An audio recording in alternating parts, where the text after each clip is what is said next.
একটা মানুষ ছিল, সবসময় হাসতো। সবাই ভাবতো তার জীবনে কোনো কিছু কষ্ট নেই। তুমি সবসময় এত হাসো কেন? সে একটু চুপ করে রইল, তারপর ধীরে ধীরে বলল, কারণ আমি কাঁদতে শিখেছিলাম, কিন্তু কেউ আমার কান্না দেখতে চায়নি। চারপাশে মানুষ তখনও হাসছিল, কেউ বুঝতে পারল না তার কথার ভিতরে কতটা ব্যর্থ লুকিয়ে আছে।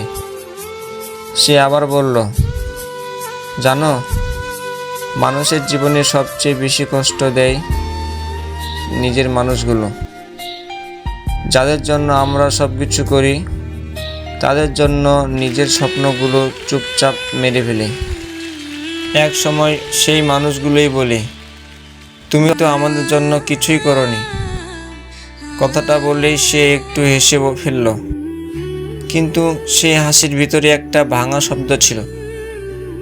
সে বলল, আমি এক সময় ভাবতাম একদিন সবাই বুঝবে আমাকে, একদিন কেউ বলবে তুমি অনেক কষ্ট সহ্য করেছো, কিন্তু জীবনে আমাকে শিখিয়ে দিয়েছে এই পৃথিবীতে কেউ কারো কষ্ট বুঝতে চায় না। সবাই শুধু নিজের গল্পই নিজেই ব্যস্ত। তার চোখে তখন পানি চলে এসেছে, কিন্তু সে বুঝেও চোখ মুছল না। সে বলল, জানো সবচেয়ে কঠিন সময়টা কোনটা? কিন্তু কেউ বলতে পারবে না, কারণ তুমি জানো, শুনলেও কেউ বুঝবে না। চারপাশে তখন নীরব। সে আবার বলল, এক সময় আমি খুব আশা করতাম মানুষ বদলাবে, সম্পর্ক বদলাবে, জীবন বদলাবে, কিন্তু আজ বুঝেছি মানুষ বদলায় না, শুধু মুখের ভাষা বদলায়। সে গভীর একটা নিঃশ্বাস নিল।